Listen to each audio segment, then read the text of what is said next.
La parole est à Claude-Pierre Bloch, le président fondateur de ce festival.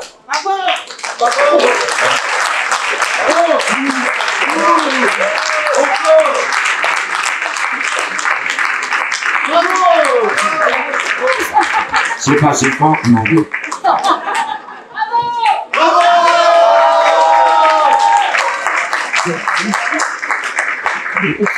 Mon général, merci d'être là. Je vous remercie tous d'être là. Je vais être très court. Bravo!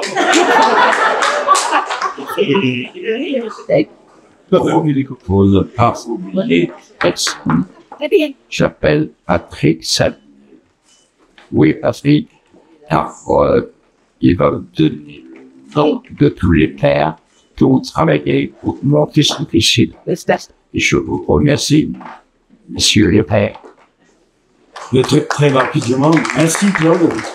Merci pour ton humeur toujours égale.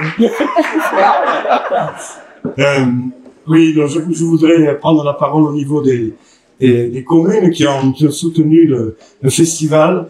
Bien sûr, il y a le conseil régional, il y a le conseil départemental qui apportent toute leur force et leur puissance au niveau matériel, au niveau financier.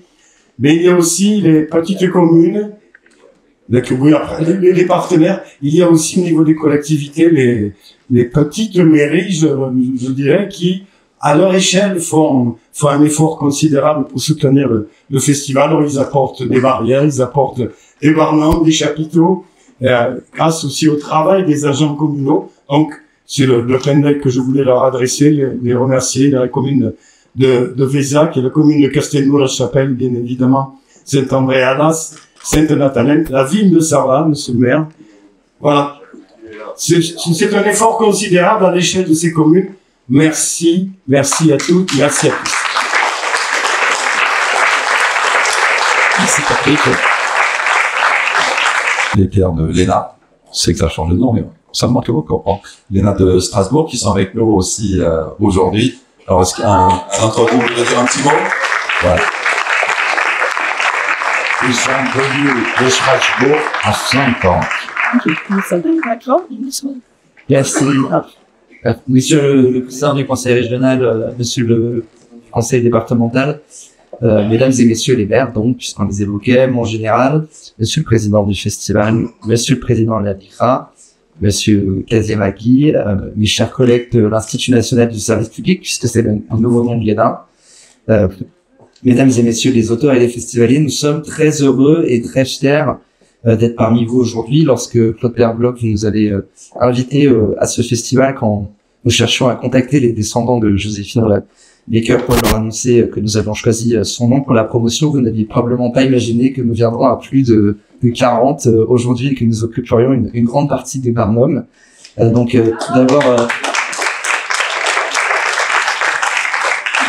un grand merci pour cette invitation dans ce lieu magnifique malgré un temps qu'il est peut-être un peu moins aujourd'hui.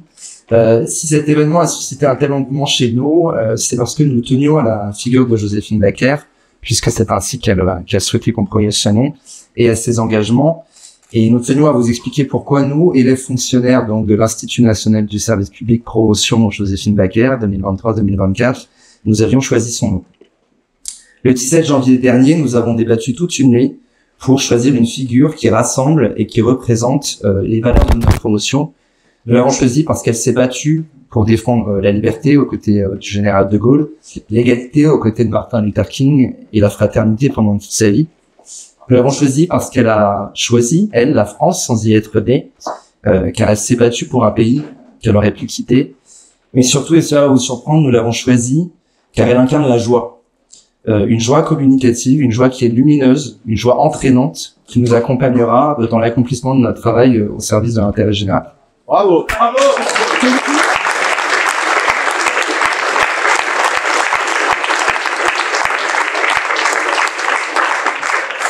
En résumé, nous avons choisi Joséphine Baker parce qu'elle représente une pluralité de valeurs et qu'elle nous rassemble.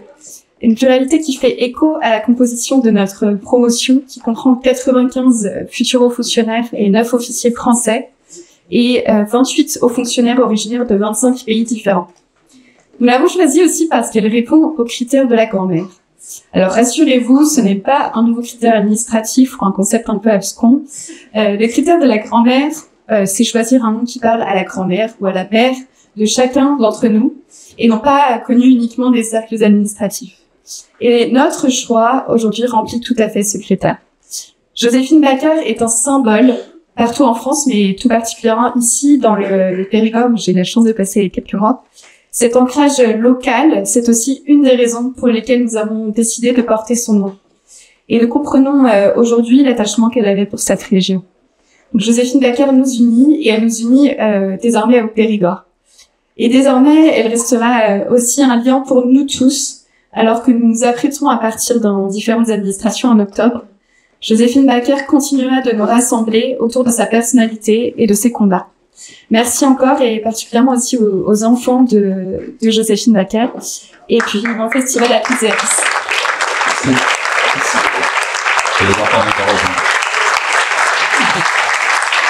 Alors vous les avez croisés avec leur uniforme aussi, malheureusement cette année, l'escadrille jeunesse, déjà de 12 à 25 ans, qui est à Viquier.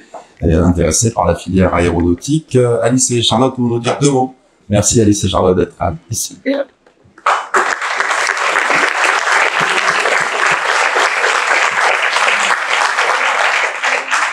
Mon général, mesdames, messieurs, bonjour. Née le 3 juin 1906 aux États-Unis, Joséphine Baker commença une carrière comme danseuse dans les music halls, ce qui l'amènera à séjourner en France dans les années 1925. D'une artiste américaine engagée, elle va devenir une femme française engagée dès l'éclatement de la Seconde Guerre mondiale en 1939. Joséphine Baker va vouloir travailler pour les armées françaises, pays dont elle a obtenu la nationalité 2 ans plus tôt en 1937. Elle dissimulera alors son activité dans leur enseignement grâce à son statut d'artiste et le titre d'infirmière pilote secouristique de l'air qui lui aura été conféré. En juin 1940, elle va refuser la défaite de la France et continuer à travailler pour les services de renseignement français. De ce fait, de sa propre initiative, elle lance une tournée de propagande pour la France libre au Maghreb et au Moyen-Orient et renverse l'intégralité de ses cachets à l'armée française. Elle obtiendra d'ailleurs les remerciements du général de Gaulle en personne. En 1944, son engagement prendra une autre dimension puisqu'elle va décider de rejoindre les formations féminines de l'air comme une élève stagiaire rédactrice. Elle sera ensuite détachée en tant que sous-lieutenant auprès de l'état-major de l'air et envoyée sur les différents théâtres d'opération. C'est en 1961 qu'elle recevra officiellement les insignes de la Légion d'honneur ainsi que la croix de guerre avec palme par le général Marcel Berlin, commandant en chef des forces armées aériennes libres. Du point de vue de l'un de ses chercheurs, l'historien Monsieur Létang, nous explique que Joséphine Baker est l'emblème de l'engagement des femmes durant la Seconde Guerre mondiale et de l'engagement des étrangers dans la résistance française. Elle est également connue sous ses grandes valeurs de générosité, d'humanité et de justice à travers son adoption de 12 enfants d'origines différentes baptisés la tribu Arc-en-Ciel. Merci. Merci Alice, merci Charlotte.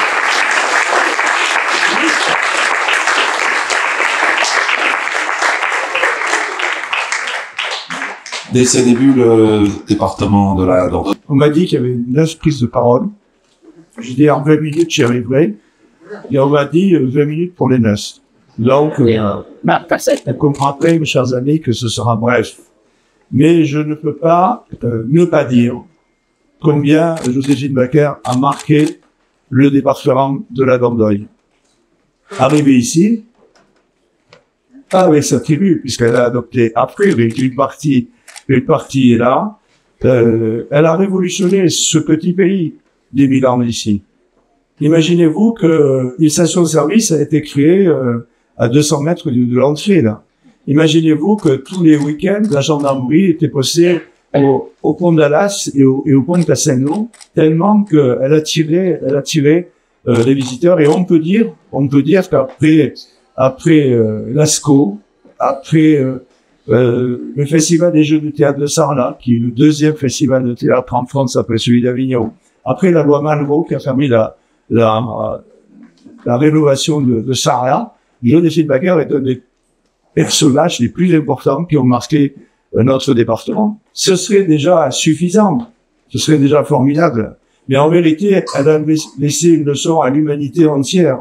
Personne avant elle n'avait fait ce qu'elle a fait.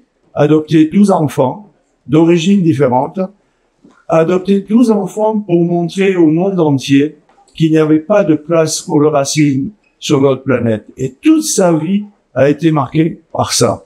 Aujourd'hui, dans des ans difficiles que vit notre République, je crois que ce message-là restera et doit rester au fond de nos cœurs. Merci à vous tous.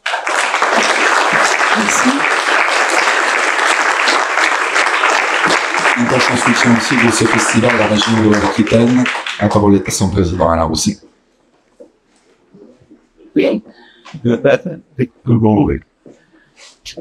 Bien, pour poursuivre ce que disait Géraldina à l'instant, je viens de visiter ce que je n'avais pas fait. Le château des Lions. J'en retire une émotion descriptive.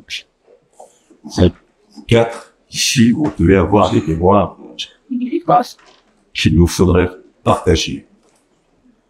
Mais quand on visite ce château, et je vais reprendre ce que m'a soufflé Jean-Jacques de Pelletier tout à l'heure, quand on regarde ce qu'a dit Germinal sur la personne de Joséphine Baker,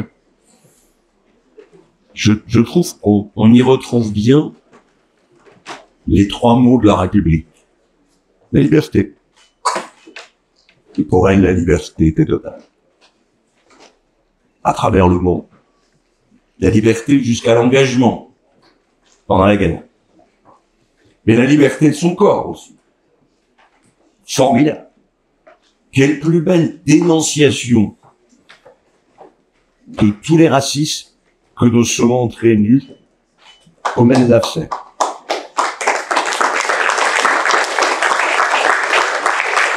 Quelle beauté aussi. L'égalité. Vous. Mais aussi la relation que sa richesse a pu apporter à la distribuer. À mieux la répartir. Et derrière ce mot de liberté, il y a le mot de justice. On ne peut pas faire une société sans justice. Et c'est ce qui nous occupe aujourd'hui. Avec toute cette histoire. Et puis la fraternité. Qui est peut-être pour moi le plus beau mot de ce triptyque.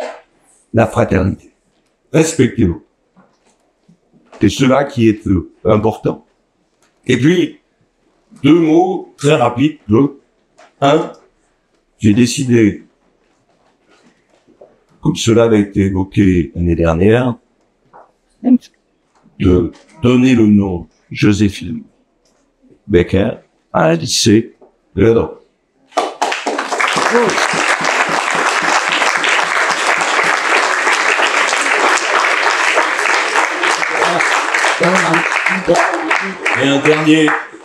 Et puis un dernier mot pour la promotion de l'ex-Sénat. Je leur ai dit. N'oubliez pas que vous avez des stages à faire dans les collectivités locales. Vous avez déjà été invité par le maire de Sarlat. Vous êtes invité, je parle en son nom par le président du conseil départemental de la Drôme. L'avenir est à la démocratie. Elle est dans les territoires et les collectivités territoriales. Le salaire. Merci.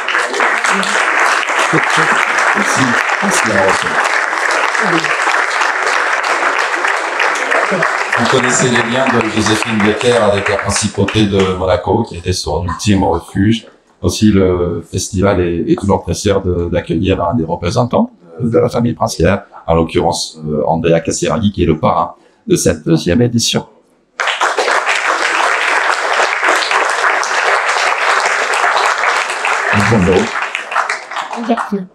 Une grande fierté d'être parrain de ce magnifique festival. Mesdames, Messieurs les autorités civiles et militaires, Mesdames et Messieurs les élus, Monsieur le Président de l'ICRA, Mesdames et Messieurs, chers amis, c'est avec une grande émotion, une immense fierté, une grande joie que nous réunissons aujourd'hui pour célébrer le Festival du Livre Joséphine Baker. Ce festival n'est pas seulement une occasion de rendre hommage à une icône de la culture, de la liberté, de la résistance, mais aussi aujourd'hui de rappeler l'impact durable de son héritage sur notre société. Joséphine Baker, née aux États-Unis, comme ma grand-mère, est devenue une véritable légende grâce à son talent, sa passion et son engagement indéfectible pour la justice et l'égalité. En 1969, elle trouve en la principauté de Monaco un nouveau foyer. Monaco, sous le règne de mon grand-père, le prince René III, a offert à Joséphine une terre d'accueil et de respect. Elle a habité le Rocher durant les dernières années de sa vie, trouvant ici non seulement une résidence, mais une communauté prête à l'accueillir et à honorer son combat pour les droits civiques. La relation entre la princesse Grace, ma grand-mère, et Joséphine est un exemple touchant et fort de solidarité et d'amitié. La princesse Grace, connue pour sa bienveillance et son humanité, a soutenu Joséphine lors des moments les plus difficiles. Quand Joséphine a été confrontée à des difficultés, c'est la princesse Grace qui est intervenue pour l'aider à conserver sa maison arc-en-ciel. Leur amitié a perduré jusqu'à la fin de la vie de Joséphine, témoignant d'un respect mutuel et d'une profonde affection. Enfin, il est important de rappeler les actions de la Ligue internationale contre le racisme et l'antisémitisme, une organisation que Joséphine Baker a toujours soutenue, la LICRA, fondée en 1927, lutte contre toutes les formes de racisme et d'antisémitisme et promeut les droits de l'homme. Ces actions incluent la sensibilisation du public, l'assistance juridique aux victimes de discrimination et la promotion de la diversité et de l'inclusion. Le combat de Joséphine Baker pour l'égalité et la justice s'aligne parfaitement avec les valeurs et les objectifs de la LICRA.